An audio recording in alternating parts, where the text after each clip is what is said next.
Which is the biggest letter of the alphabet? We just asked the children that question, and the consensus is W seems to be the biggest letter of the alphabet. But I checked the alphabet over once again, and I found something that I think you might agree, at least by the end of the presentation today. There's another letter that I think is actually you can even see it here. The letter I, which, by the way, is which size letter of the alphabet? Is it the smallest? Yeah, so it's the smallest, but actually the letter I, this only works in the English language, but the letter I is the biggest letter of the alphabet. Okay, so let's talk about that. The biggest letter of the alphabet. Well, where does that come from? The I is actually a word as well, isn't it? I stands by itself, and it's a word. And there's a few places that it is in the Bible which stand out to me. The one that's first, not in the order of the scriptures, but in the order of time, the very first one I find in the scheme of time, according to the Bible, is in Isaiah 14. In Isaiah chapter 14, I call it the first I. Here it says Isaiah 14. Now it's talking to one of the rulers of the time, but it's like a parable of talking something that happened much earlier. So you know the story. Isaiah 14, how art thou fallen from heaven, O Lucifer, son of the morning? How art thou cut down to the ground, which did weaken the nations? For thou hast said in thine heart, I will ascend into heaven. I will exalt my throne above the stars of God. I will sit also upon the mount of the congregation in the sides of the north. I will ascend above the heights of the clouds. I will be like the Most High. It's repeated quite a few times, isn't it? That little word I, in this case, becomes pretty big. It's a big word, it's a big letter, because now this Lucifer wants to be next to God. He says, I will exalt my throne above the stars of God. I will be like the Most High. So he put himself in competition to God. I notice that happens in politics, especially in Australia. Whenever the politicians notice that the polling's not going well, what happens? That's how we had a few prime ministers in a row some years ago, didn't we? As soon as the polling wasn't too great, the other one would put up their hand and say, I want to be the prime minister. And they'd have a challenge and they'd have a vote, and sure enough, half the time, that one would get voted out and another one would get voted in. It's kind of like this. This Lucifer says, I can do a better job than God. Well, how true was that? Problem is that wasn't true, right? That wasn't truth. And so the parallel passage of Isaiah 14 is Ezekiel 28. And Ezekiel 28 describes what this was. And it's interesting, it's a word that's full of letters I. And Ezekiel 28 verse 15 says, Thou wast perfect in thy ways from the day that thou wast created till iniquity was found in thee. You know that word? Iniquity. And so has lots of I's in it. What does it mean, iniquity? Iniquity. We just say it's evil, and it's sin, and it's wrong. It's knowing willful wrong. And so that was the mystery. This is where this I syndrome, the I syndrome, came from. It came from that. It came from Lucifer. And of course, how did he bring the problem to the earth? You know the story. So in Genesis 3, so he brings the problem to the earth. Now the serpent, it says. Well, who's the serpent? It's the devil and Satan, right? According to Revelation. He said to the woman, Yea, hath God said, Ye shall not eat of every tree of the garden? And the woman said to the serpent, We may eat of the fruit of the trees of the garden, but of the fruit of the tree which is in the midst of the garden, God has said, Ye shall not eat of it, neither shall ye touch it, lest ye die. Now, had God said, Don't eat? God said that, right? And so, what does the serpent say? The serpent says unto the woman, Ye shall not surely die, for God doth know that in the day ye eat thereof, then your eyes shall be open, and ye shall be as gods, knowing good and evil. So what happened there at the tree? The serpent says, God is not telling you the truth. You should listen to what you feel, and if you do this, you will be more exalted. You will be raising up to some new knowledge, something new. So he was he was appealing to a sense of pride. Well, you know the rest of the story, right? So Eve takes the fruit, she gives to Adam, they make this choice, and sure enough, this is what happens. So what is the thing about sin? The thing about sin that I always heard, and I didn't know where it was till I had to look it up. Where is this? Numbers 32. I've heard this since I was little. You know why? I have a story. I might have told that story here before. I'm not sure. But I was about 2 years old. I was 2 years old. And we went to visit somebody, and there was a little child playing outside. And I remember going and playing with them. Had their toys out in the front yard. My parents went inside, had a chat with the adults. It wasn't long, maybe 10 minutes or something. So we were there playing, and they had these little figurines, little toy soldier. Little toy soldiers, they had a little molded plastic base, and they were standing in a pose, and this one had a little rifle, pointing the little rifle, and I thought that was kind of cool, you know, a little toy soldier. I don't know if you've seen those, you know, the ones that are standing, and they line them up. And so anyway, we were playing, and I took such a shine to this little soldier that I wanted to take it home. I didn't have anything like that. My parents didn't buy me little soldiers, you know. And so somehow that little toy soldier found its way into my pocket. And it was in my pocket when my parents came back out. And they said, it's time to go. And we went and climbed in the car. And it was in my pocket when I sat down in the back seat. And as we drove out the driveway, I was sitting there pretending that everything was as normal. And we got around the first bend, and my mother looked back at me, and she gave me this funny look. And she turned back around, and we got a little bit further down the road, and she looked back at me again. And she said these words, "What is wrong?" "Oh, nothing, I played them." Then she said, "What have you done?" I was 2 years old. Or 3, you know. And what have you done? Well, what does it say? You see, mothers have a sense anyway, right? But Numbers 32:23 says, "Be sure your sin will find you out." And so sure enough, she said to my dad, she put her hand on his shoulder and she said, "We need to go back." So he says, what? And he turns around and go back. And I had to walk out all by my, and my little friend was still out there playing in the yard. It hadn't moved.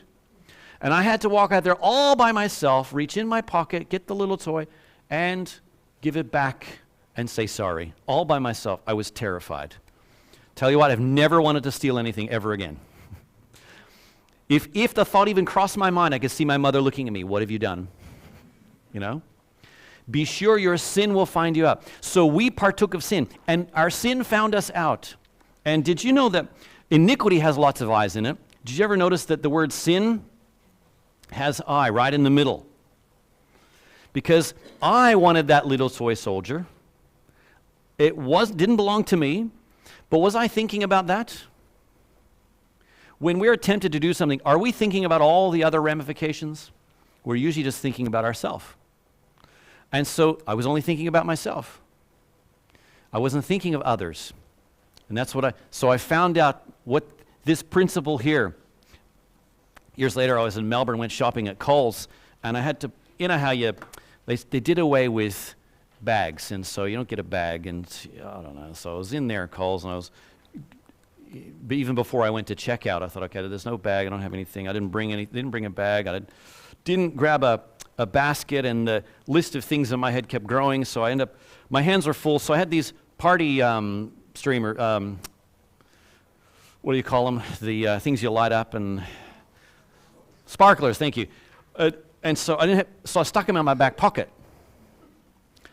And then I went to the checkout, and they served me, and I put everything through, and I walked to the car, and when I sat down to drive, they're in my back pocket.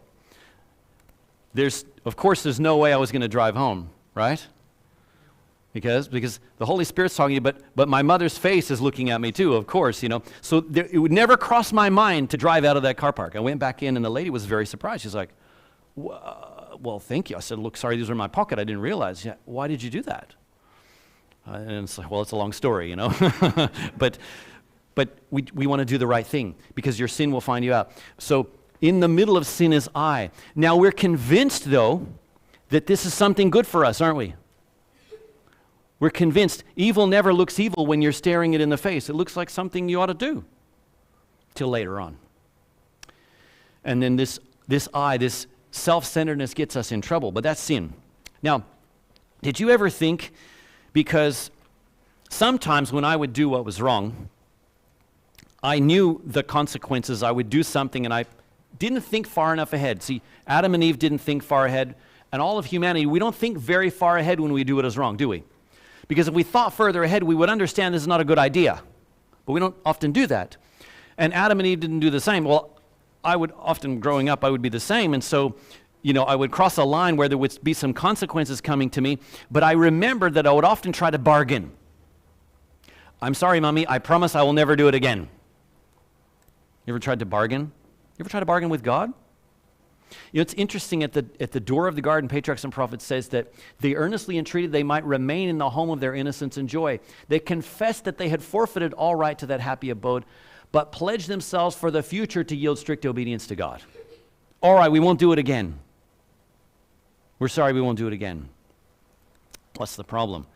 But they were told that their nature had become depraved by sin. They had lessened their strength to resist evil, and it opened the way for Satan to gain more ready access to them. This is our problem now. In humanity, we did it once. Humanity did this choice once, and now we have a disease. It's called sin. And now it's in us. And now we have a tendency to repeat what we did before. Right? Now that's our problem. Now it's in us. And what effects does it have? If you fast forward a few generations in the history of the world, in Genesis, what do you find? How are people, a few generations, what are they like? Like if you read there in Genesis, it says, as the history of the world goes on, a few generations go by, let's say to the time of Noah, how does it describe the people in the days of Noah? Can you imagine living in a society like that? You say hello to someone in the street. What are they thinking? You go to buy something in the shop. Someone assists you at the shop. What are they thinking? You wave over the fence to your neighbor, and what are they thinking? Like everyone was only thinking evil, how to advantage themselves. So the letter I got bigger, didn't it? And the letter I was the biggest thing in the world. And so everyone was only thinking of themselves. That's really what it means. God saw that the wickedness of man was great in the earth, and that every imagination of the thoughts of his heart was only evil continually. Does that sound like a nice place to live? Does it sound like a nice place to live where you can do whatever you want, and everyone does whatever they want? I was talking to a young person one time. He said, I wish we could resettle Australia and redo everything. There would be no laws. I was like, wow. All right. I said, what do you mean? No traffic laws. You could drive as fast as you want. And no taxes. I said, oh, okay. I said, so what would you do? I would get on the road and I would drive as fast as I wanted to, And I said, what roads? No taxes, no road, So we had a conversation about that, and I sort of talked him back around. If we resettled Australia, we would do a lot of things the same way. Maybe we'd do some things different. But imagine a place, it seems like a place of paradise and freedom where you can do whatever you want. But you soon realize when we just all do whatever we want, there are people who start out with promises of doing good for their country. And they take over, and they get the top job, and they do whatever they want. And what happens every time? Eventually, things break down. And it's not paradise anymore.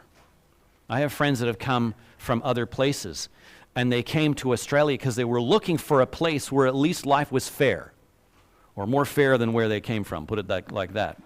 And they told me the things that were happening. They say, so-and-so took over in my country. They gave all the positions to all their buddies, and they did whatever they want. And the rest of us are suffering. And first chance we had to leave. We had to go. So this is what the world was like. Not a great place, where everyone did whatever they want. The thoughts of their hearts were only evil continually. And you look through the Bible, and there's a lot of stories. I think of the one, there's Amnon and Tamar. And the saddest verse in the whole story there is that it says that Amnon hated her exceedingly. He said he loved her, and I wonder, And then the next minute he hates her. You see, that is the results of selfishness, of doing just whatever you want. And a love that's selfish is actually hatred. It came true with Amnon. You know, he did whatever he wanted without reference to anyone else's rights and needs and, feelings. He just did what he wanted. So it shows there that actually behind the big letter I is I only love me, not everyone else. So Romans 8 says, because the carnal mind is enmity against God, for it is not subject to the law of God, neither indeed can be. You understand the word carnal? Some people understand, so it depends on your language group. So in some languages, they understand carnal. That means, carne means flesh. So it's following instinct. What makes us different than animals? Animals follow instinct. We say sometimes humans have instinct, but we have something that actually rules our decisions that's beyond instinct. What is it? We have something else. We have reason, that's right. And reason overrides feelings. I thought about this a lot when I read the driving book. I read the driving book when I came to Australia because you have to do a knowledge test, and after I failed the knowledge test, I realized that rules were different in Australia, so I had to do that. But then I did it again when I got my truck license and learning to drive a truck, and I read a whole section in there about alcohol because for trucks, the rules are more strict, And one of the things it says that one drink starts to affect your mind already. And it's interesting that only a few substances are absorbed in the stomach. Most things are absorbed in the intestines, but in the stomach, aspirin is absorbed, alcohol is absorbed right in the stomach. So as soon as it lands, after you drink, it starts getting absorbed. And it goes in the blood and it starts saturating the brain. But it goes through in a certain order, and it starts in the frontal cortex, frontal lobe. And it starts there, and so it slowly tranquilizes your brain. The more you have, the more alcohol you have. In fact, if you drink enough quickly, it can tranquilize you so much that it slows down your heart rate, and breathing can be life-threatening, right? But even one drink starts to tranquilize your brain, to put it to sleep, but it starts in the frontal lobe. Now, what does the frontal lobe do? That's reason and conscience. So that's why people can still drive. They still have the skill to drive. They can still navigate on the road. They can still remember. They know where they're going. It's just that there's a little voice that says, you shouldn't go that speed at this section trying to go around that corner now. You shouldn't do that. That's probably not going to go well. And if that voice kind of gets shut off, that's where people take more risks. And they do things they never would have done because that part of their brain that's supposed to reason has gone to sleep. And so there are many things we do in life that shuts down our reason, or we ignore that voice. And we just do there's other parts of our brain that were responsible for feelings and desires, and we just do whatever we feel like, and then we get into trouble. And that's what carne means. It means fleshly. It means following our feelings and our instincts and our desires that override instead of making a choice of what is good. And so the carnal mind is not subject to God's law. So the good things that God put in place, we don't do that. We don't want to do that when we're in that mode. And so Adam and Eve made a choice to do that. Now, so carne means flesh, and from Galatians that what are the works of the flesh? There's a whole list of them there. And so when I'm following what I feel, what I desire, more than what is right, that's what I'm doing. I'm carnal. Now, it's interesting that a lot of the things that our desires and feelings, God gave us appetite. God gave us desire. And there are many ways in which God would like us to fulfill those desires. But carnal means to ignore everyone else's rights, ignore what is true and right, and do what I feel like no matter what. And that's the problem of the earth. Does that make sense? So that's the big I. That's where the letter I became the biggest. I am the one. I am the center, and everything else. Selfishness is the root of all evil. So it's being self-centered. That's the root of all evil. All right. So where does that end? Where does that end up? We talked about that a little bit in the lesson this morning. Where does selfishness end up in the end?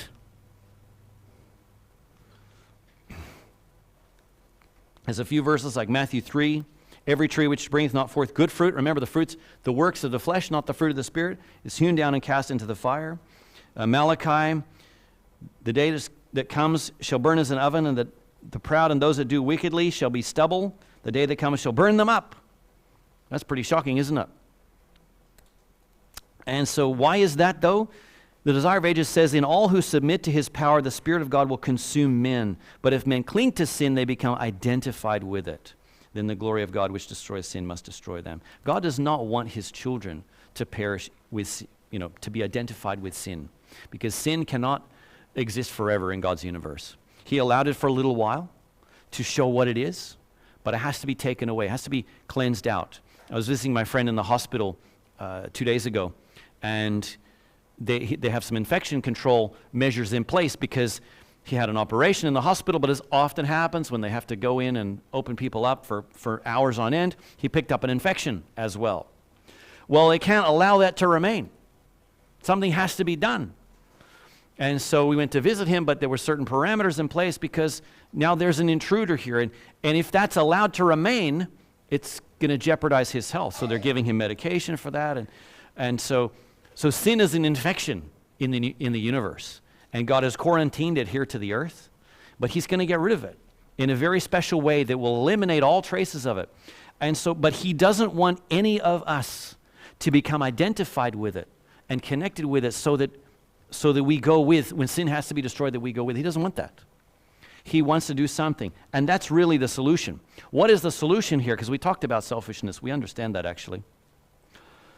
When you become a parent, who teaches your child to be self-centered?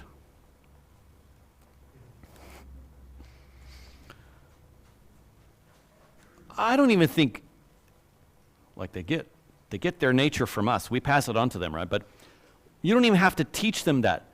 The baby is born, and of course it is appropriate for the baby to cry when it's hungry and it has needs. Something that, that's quite appropriate. That's how they communicate. But like, how do you teach a little person to become self-centered? You don't have to, do you? We're just naturally that way.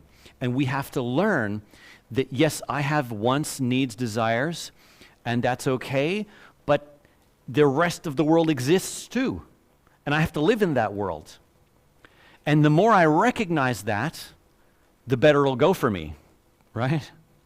And the more I learn what are good choices, the better it will go. And we have to learn that. And so what did Jesus do in that terms? Now, Psalm 40 verse 8 is a messianic passage. You know what that means? So it's in the Old Testament, it's a messianic verse. It means it's Messiah talking in Psalm 40 verse 8. And so prophetically, the psalmist says what Jesus will say when he comes into the earth as a human being. He says, I delight to do thy will. So when Jesus comes into the earth and he's born and he walks in our shoes, what does he say? I delight to do thy will, O my God. Yea, thy law is within my heart. So now, what was Jesus' focus? When he came to this world and he walked in humanity, what was his focus? Was Jesus self-centered? He said, I delight to do thy will. He delighted to do God's will. And in fact, in John 8, this is reflected in the Gospels. He that sent me is with me. The Father hath not left me alone, for I do always those things that what? I do always things that please him. So he was doing what would please God. In fact, because it says God's law is written in his heart. In Steps of Christ, it says that he's a brother in our infirmities, in all points tempted like as we are. But as the sinless one, his nature recoiled from evil. He endured struggles and torture of soul in a world of sin. So while we have a nature that tends to like to do what I want to do, we go along with evil. Satan comes with a temptation, and often we agree. We agree with that. But when Jesus encountered evil or encountered temptation, what did his nature do in response? Do you know what this word recoil means? Recoil. Have you ever experienced recoil? Do you know what that means? Well, I'll share a little story. I grew up in Tennessee. So recoil is a word that is used in Tennessee, okay? So there was someone, it was actually my cousin. So my cousin received his first firearm, okay? He was about, 14. I know you can, this is Tennessee, all right? This is America. And so he brought his 12-gauge shotgun over, and because he lives in town, right? So we lived on 15 acres, and so we have a hill. So he came across. So I'm a little kid, but under supervision, they handed this thing to me. Do you want to have a go? And I was like, now I had practiced on a little sort of small caliber little rifle before that doesn't even move, So I just picked this thing up, and they said, okay, yep, you're safe, good, go. And I found out what recoil means. Because I could still feel my shoulder the next day. So if you don't hug that thing tight, recoil means it's traveling as fast as it can go in the opposite direction. That's what it means. And it only went that far, and it came in contact with my shoulder. So now when I read this word, even today, I remember that. What does recoil mean? When Jesus came up to temptation, his nature did not sit there as I may do. Satan brings me something on a platter. Hey, would you like to try this? And I sort of think, oh, okay. And because there's something inside that goes, oh yeah, and there's the little voice here and the little voice there. But Jesus says his nature recoiled from evil. He was in this world, but he says, God, your law is in my heart. And he recoiled from that. It means you're going as fast as you can in the opposite direction. His nature recoiled from evil. So that was Jesus. Jesus recoiled from evil. Well, what does he want to do with me? Philippians 2 said, let this mind be in you, which was also in Christ Jesus. And so it's appealing to us to have this mind in us. Of course, it goes on to say what he did. He took upon the form of the servant. He became obedient unto death. So he made a sacrifice. And by the way, what was that sacrifice? His nature followed God. He did always the things that pleased God. But did he come to a point where it was a hard decision? You know how sometimes it's hard for us to say no to what is wrong. Jesus came and he's there in the Garden of Gethsemane. Remember, he prays 3 times. What does he pray? Father, if there's another way, let this cup pass from me. Reminds me because when I was little, I couldn't swallow medication. I just couldn't swallow tablets and things. So my mother used to open up the capsules or grind the tablets, and I would drink them. And of course, there was some awful stuff, and she would give me herbs and, golden seal and echinacea. And one time she gave me them on a spoon with honey, and I thought that was good, but it's sticky. It takes forever to get down. It's awful. And so when I think about that, it's something that was bitter that Jesus didn't want to take. He wanted to go through and to save us. But as he comes up to that, in his human nature, he's there. Father, can this pass from me? But nevertheless, what's the end of his prayer? Nevertheless, what? Not as I will, but as thou wilt. So Jesus, though he was perfect, he always did what the Father's will, and yet there's something that he had to do. Imagine that.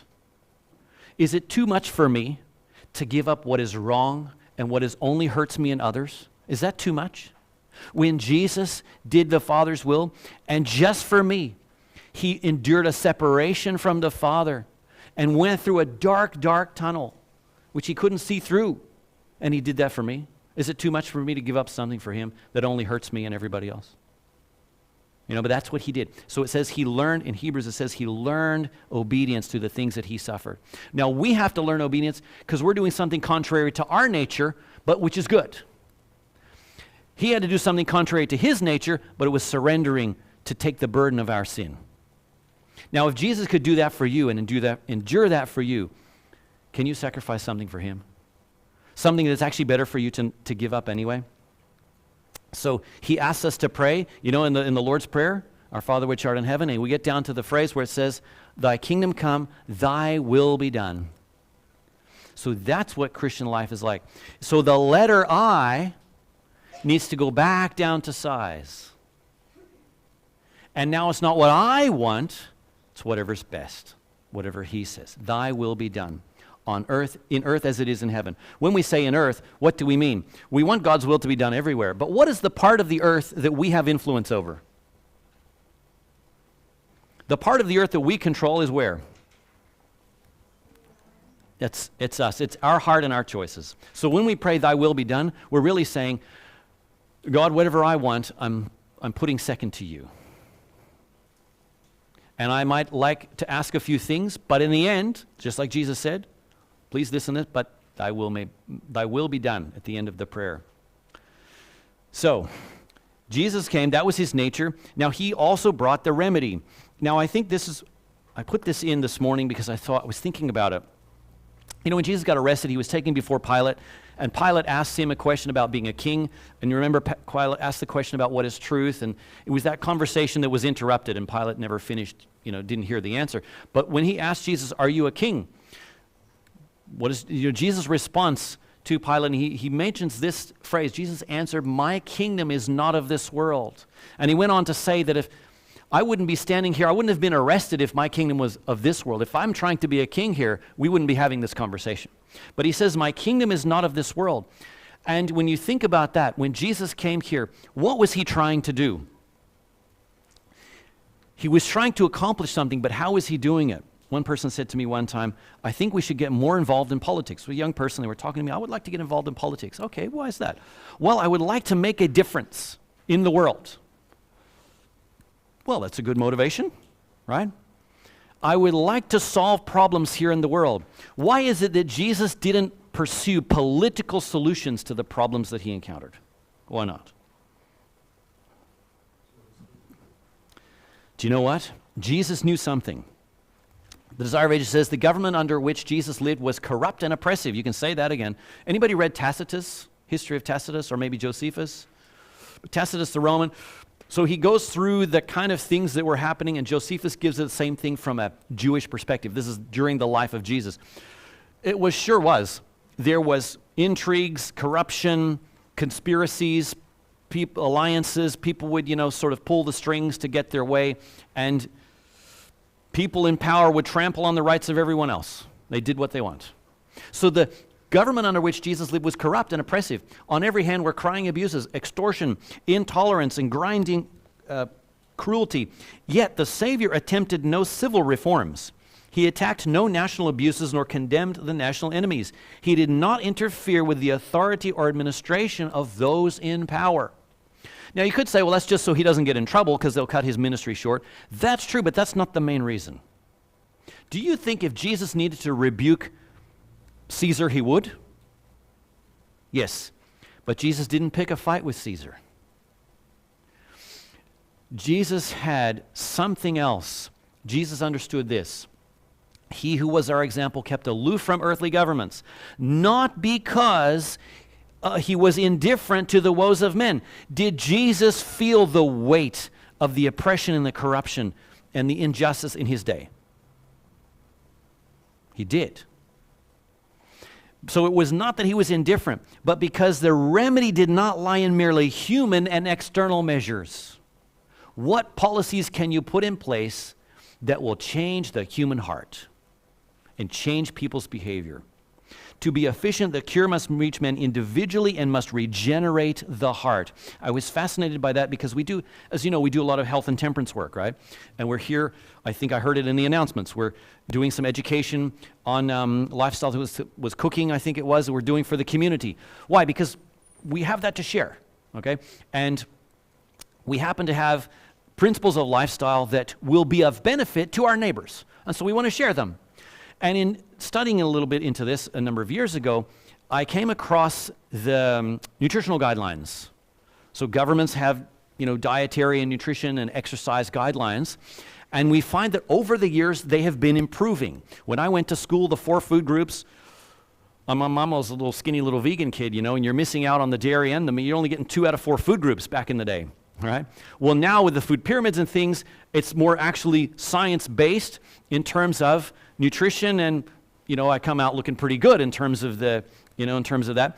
So, but what's happened is, as science discovers what's in the Bible, if they just bothered to read, we could have shortcutted a lot of the research, and we could have shortcutted to the answers. But anyway, And so, but as we go along, we learn more as a society, and the recommendations get better, and now they're recommending drinking water instead of soda, and they're recommending exercise, and don't eat processed meats, and eat more veggies, and all of these things. And what do people do in the general population? So as the guidelines are getting more and more enlightened, you could say, what's happening to the general health of our society? What do you reckon? It's like the two lines cross. One goes this way and one goes that way. And so the knowledge is getting better, the information's getting better and better spread, but what are people doing? You know, it's interesting. Politicians and governments can put all the information out there, but there's one thing that I've noticed. People will say, we went and did what do you call it here, the Royal Show. In America, we call it the fair. And we did a booth at the fair about, you know, healthy lifestyle and diet and so forth. And people would come by and comments would be made. If you're just standing there, you know, and I heard people walking past and comments would be made about, oh, eat less sugar. Yeah, but I like my sugar, you know. And, you know, we stop smoking or use, you know, alcohol. And so comments would be made about all of these things that we know. Yes, I know that, but it's my body, and I can do whatever I want. Right? And so Jesus knew, you see, that's true, I can do whatever I want. What's the solution to our community when it comes to health and temperance? What is it we have that the governments don't have, public policy can't give them? You know what we have? What does it say in the Bible? Your body belongs to who? It's the temple of God. You have a responsibility. You have a responsibility to God, to the people around you. Yeah, sure, you can do whatever you want, but doing what I want has consequences, doesn't it? So Jesus knew to be efficient, the cure must reach men individually and must regenerate the heart. Jesus knew that, and so he came to bring that to us, actually. That's why it says in Romans 5:10, for if when we were enemies we were reconciled to God by the death of his Son, much more being reconciled we shall be saved by his life. I love this. This is one of the saved verses in the Bible that talks about being saved. And you notice there's two things. Because Jesus died on the cross for my sin, that's all of my past. And he saves me from that. And so when I've been forgiven, I'm saved, right? When I'm forgiven, I've been saved from the condemnation of my sin. But you notice what it says here. Much more being reconciled. So we're already reconciled back to God by forgiveness. And now what is it said? We shall be saved by what?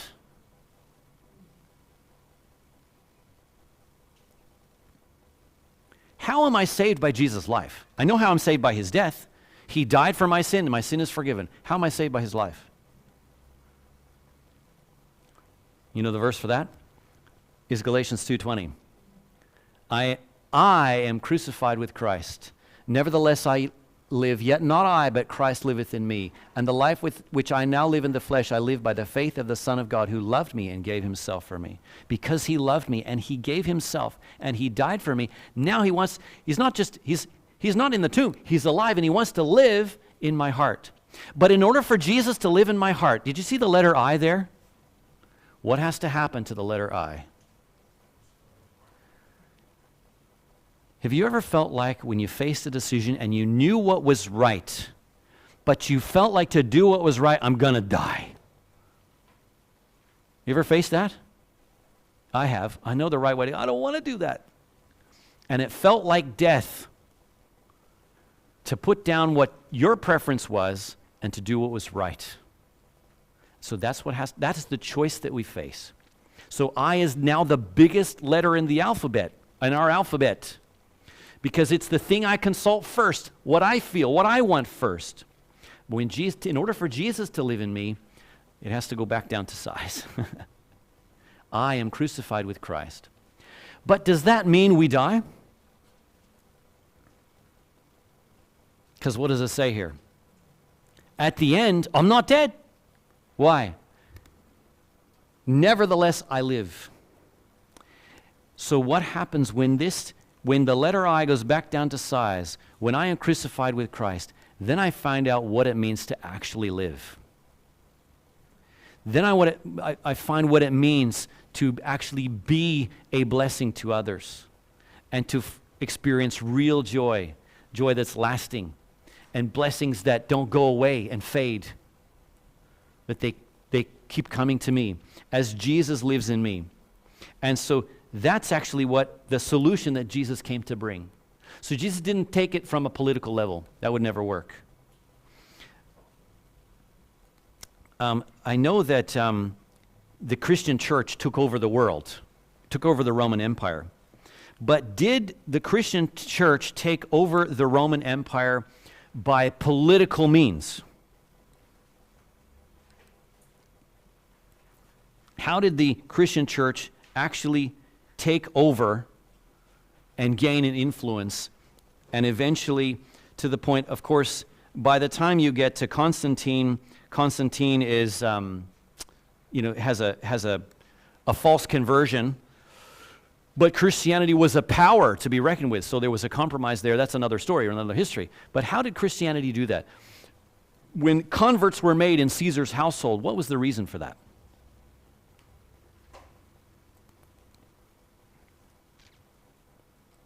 It wasn't a political thing, was it?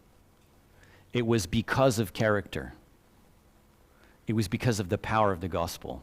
And so that's what Jesus came to bring in our life. So the reason that Constantine actually decided to, quote unquote, convert is because Diocletian just spent the previous 10 years trying to kill all the Christians. And every Christian he kills, what happens? There's one or two more. And he realized that here are people that are so emptied of themselves that can deny themselves for the cause of this man called Jesus, who are so filled with love for their fellow human beings that even in the face of death, they will not compromise their principles. And Constantine realized you can't beat him, join him. Of course, that's another, as I said, that's another story in the history of Christianity. But that's why the answer to the I problem is to be crucified with Christ. Now, it says here in James, submit yourselves therefore to God, and to draw nigh to God. Cleanse your hands, you sinners, and purify your hearts, you double-minded. So I have to submit. Now that's easier. It's not as easy as it sounds, put it that way. Christ's object lesson says, no outward observances can take the place of simple faith and entire renunciation of self, which sounds easy. Just renounce my way and allow God's way. But no man can empty himself of self. We can only consent for Christ to accomplish the work. And this is where most of us sit right here. We often sit right at this point. We know what we need to be, but we haven't consented for Jesus to do it. And we're still promising, okay, Lord, I won't do that again. Tomorrow will be different, God, I promise. Ever made those promises? We promise that, but it's not true. We can't do that. And so the language of the soul will be, Lord, take my heart, for I cannot give it. It is thy property. Keep it pure, for I cannot keep it for thee. Save me in spite of myself, my weak, unchristlike self. Mold me, fashion me, raise me into a pure and holy atmosphere where the rich current of thy love can flow through my soul. So this is me giving Jesus permission to be the one who lives in my heart. The verse we started with was Psalm 119, 133. Order my steps in thy word, and let not any iniquity have dominion over me. And I start with a kind of a strange, finish with a kind of a strange story. You think, how is this related? Well, so we were at Elam Heights, and I've told the story, and I might have even told this one here, but I've told the story about how the whole campground burned, and I was there.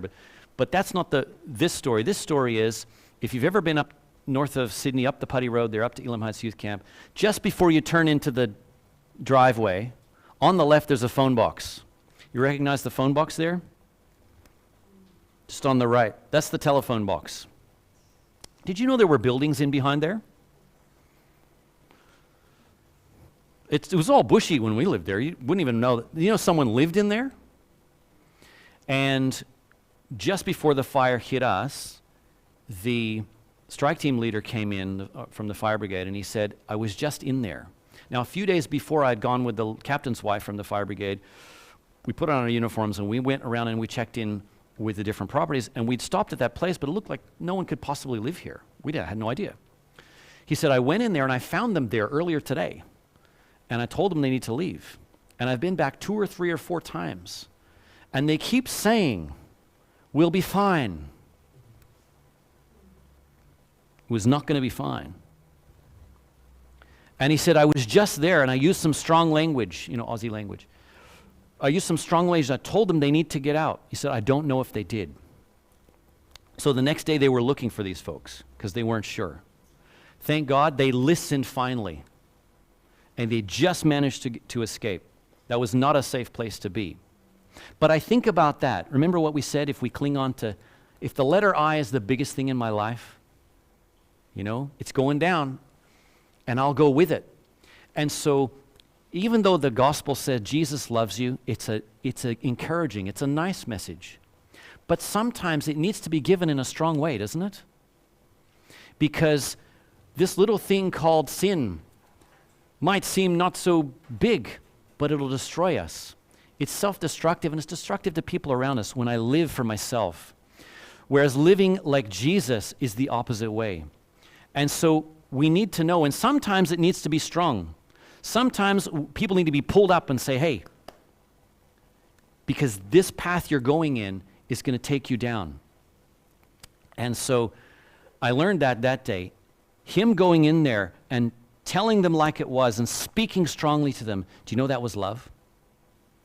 That was the most loving thing that anyone could have done for those people that day, was to convince them, you must go. You must go. That was love. And so we thank God that God has got our attention. Sometimes he used dramatic things, right? I know for me, sometimes God uses dramatic things to get our attention, but he does that because he loves us. And he wants us to be delivered from this infection called the biggest letter of the alphabet, the letter I. And he wants us to actually come to a point where we surrender everything to him. And I pray that you will do that with me, because it's a daily choice, isn't it? It's a continual journey to let Jesus live in our heart. And there's a song, which kind of interesting song that we want to sing as we close today, number 355. And the song itself is a journey. And by the time the journey is done, that selfishness is surrendered. So pay attention to these words and think about what it means to make that full surrender, to let God be the greatest thing in your life. Let's sing 355.